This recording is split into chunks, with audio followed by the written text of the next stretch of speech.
이 6줄부터 생기면 그때부터는 시장보다 먼저 내 매매를 내가 관리하게 됩니다. 출근 전에 뉴스 보고 점심에 호가 보고 퇴근 후에 미국장 보고 밤에 또 차트를 봅니다. 하지만 많이 본다고 실력이 쌓이지는 않습니다. 이 영상이 특히 필요하신 분은 공부는 꽤 했는데 실전만 들어가면 손절이 나가는 분들에게 도움이 되는 영상입니다. 실제로 차트 앞에서 어떻게 체크리스트로 바꾸는지, 그리고 핵심적인 기술적 분석으로 내 자리를 어떻게 구분하는지 더 구체적으로 말씀드리겠습니다. 여러분, 지난 2025년 기억하시나요? 휴대폰만 켜면 손이 근질거릴 정도로 그야말로 역대급 불장이었습니다. 실제로 그때는 차트 몇 개만 보고 들어가도 웬만하면 수익이 찍히는 구간이 있었죠. 말 그대로 너도 나도 돈을 벌 수 있을 것 같았고 주식 투자가 참 쉽다고 느껴졌던 한 해였습니다. 그런데 여기서 아주 냉혹한 질문을 하나 들어보겠습니다. 만약 이 기간을 1년이 아니라 5년, 10년으로 늘리면 과연 어떨까요? 그때 웃고 있던 사람들 지금도 여전히 웃고 있을까요? 아마 많이 줄어들 겁니다. 보급증이 계좌를 흔들고 막상 내 돈이 들어가면 또 손절 버튼부터 누르게 되기 때문입니다. 상승장에서 한두 번 수익을 내는 건 쉬워도 그 수익을 지키면서 오래 불리는 건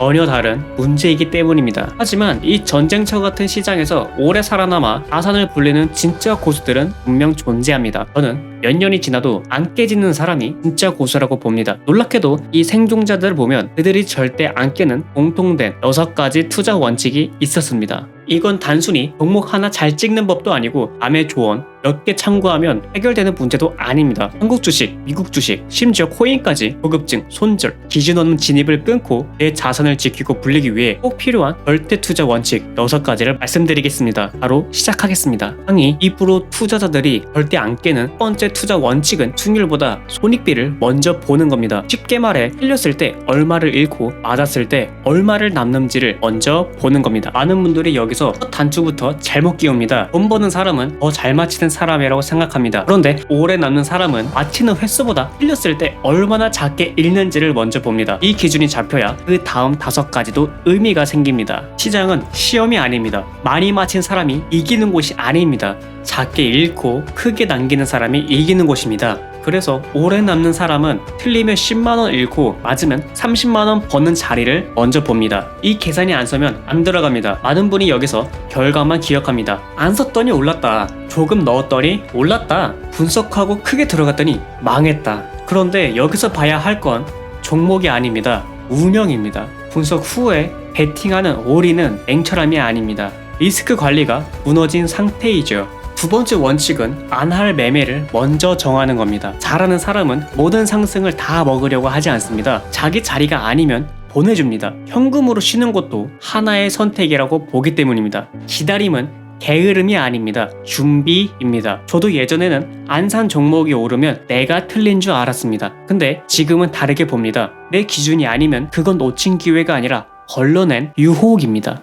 여기서 많은 분들이 이렇게 말씀합니다. 결국은 찔끔 벌고 한 방에 당하면 다 털린다. 맞습니다. 원칙이 없으면 그렇게 됩니다. 그래서 수익보다 먼저 큰 손실을 막는 구조가 필요합니다. 생존자는 크게 버는 사람보다 크게 안 잃는 사람입니다. 이제부터는 왜 아는데도 같은 실수가 반복되는지 보겠습니다. 그 전에 구독과 좋아요 부탁드립니다. 많은 분이 다음 단계에서 또 헷갈립니다. 눌림, 즉 올라가다 잠깐 쉬는 자리를 봐야 하느냐, 돌파, 즉 막히던 가격을 넘는 자리를 타야 하느냐, 싸게 사야 하느냐, 강하게 가는 걸 타야 하느냐. 그런데 실제 문제는 기술적 이름이 아니라 기준이 없는 것입니다. 세 번째 원칙은 눌림이든 돌파든 내가 미리 정한 방식만 하는 겁니다. 눌림은 싸 보여도 더 빠질 수 있습니다. 돌파는 비싸 보여도 진짜 추세의 시작이 될 수 있습니다. 그래서 정답은 눌림도 아니고 돌파도 아닙니다. 정답은 내가 이해한 자리입니다. 어디서 들어갈지, 어디서 틀렸다고 인정할지, 손익비가 되는지 이 3가지가 선명하면 그게 내 자리입니다. 결국 싸게 사는 게 답이라는 거네. 이 말은 절반만 맞습니다. 시장에서 더 중요한 건 싸게 사는 능력보다 내 분석이 틀렸을 때 손절하는 자리에서 칼같이 매도하는 능력입니다. 네 번째 원칙은 매도를 미리 정하는 겁니다. 매수는 기술, 매도는 예술. 이 말은 멋있지만 초보 계좌에서는 복이 될 수 있습니다. 예술이라고 부르는 순간 손절은 안 하면서 버티게 되고 익절은 더 벌고 싶은 욕심 때문에 익절을 안 하게 됩니다. 그러면 계획이 아니라 감정으로 매매하게 됩니다. 오래 남는 사람은 들어가기 전에 이미 대부분 정해둡니다.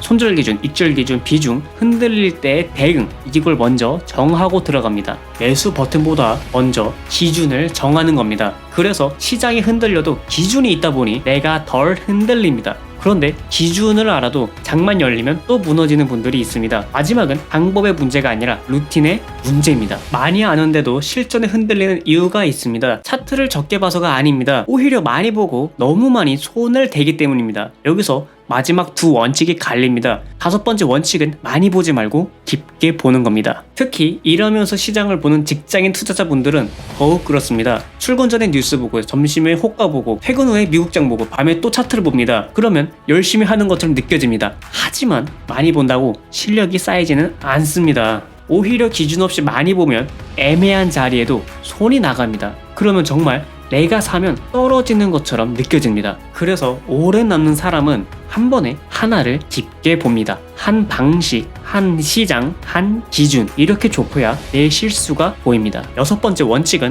감정이 올라오면 멈추는 겁니다. 손실 직후의 클릭은 분석보다 복수에 가깝습니다. 놓친 종목이 급등하면 조급해집니다. 수익이 나면 더 크게 벌고 싶어집니다. 그런데 시장은 늘 이 감정을 먼저 건드립니다. 그래서 화가 난 날에는 매매를 하면 안 됩니다. 그리고 조급한 날은 비중을 줄여야 하며 생활 스트레스가 큰 날은 매매를 쉬어야 하죠. 시장은 다시 기회를 줍니다. 하지만 감정으로 돈을 날리면 다음 기회가 왔을 때 매매할 기회가 사라집니다. 결국 차트를 더 잘 보는 사람보다 자기 감정을 먼저 다루는 사람이 오래 갑니다. 오늘 바로 할 행동도 하나만 드리겠습니다. 종이에 내 원칙 6줄을 적어보세요. 들어갈 자리, 안 들어갈 자리, 손절 기준, 익절 기준, 하루 최대 손실, 감정이 올라올 때 멈추는 기준. 이 6줄이 없으면 시장은 매일 내 감정대로 나를 흔듭니다. 이 6줄부터 생기면 그때부터는 시장보다 먼저 내 매매를 내가 관리하게 됩니다. 저는 시장에서의 진짜 고수는 많이 번 사람이 아니라 오래 안 깨진 사람이라고 봅니다. 예전에 저는 내가 사려고 했던 종목들이 급상승이 나오면 좌절하고 껄무새처럼 아까워했습니다. 그래서 더 조급해졌고 손실이 나면 기준보다 감정으로 복구하려고 했습니다. 지금은 다르게 봅니다. 놓친 종목보다 손실을 보게 된 깨지 원칙을 먼저 복귀합니다. 결국 계좌를 지켜주는 건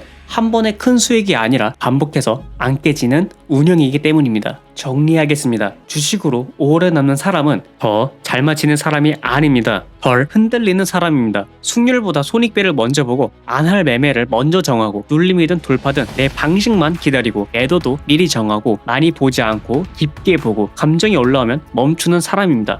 이 영상이 특히 필요하신 분은 공부는 꽤 했는데 실전만 들어가면 손절이 나가는 분들에게 도움이 되는 영상입니다. 다음 영상에서는 이 6가지 원칙을 실제로 차트 앞에서 어떻게 체크리스트로 바꾸는지, 그리고 핵심적인 기술적 분석으로 내 자리를 어떻게 구분하는지 더 구체적으로 말씀드리겠습니다. 더 자세한 내용은 고정 댓글에 정리해 둘 테니 그쪽부터 천천히 참고해 보시면 도움이 되실 겁니다. 그럼 다음 영상에서 뵙겠습니다. 감사합니다.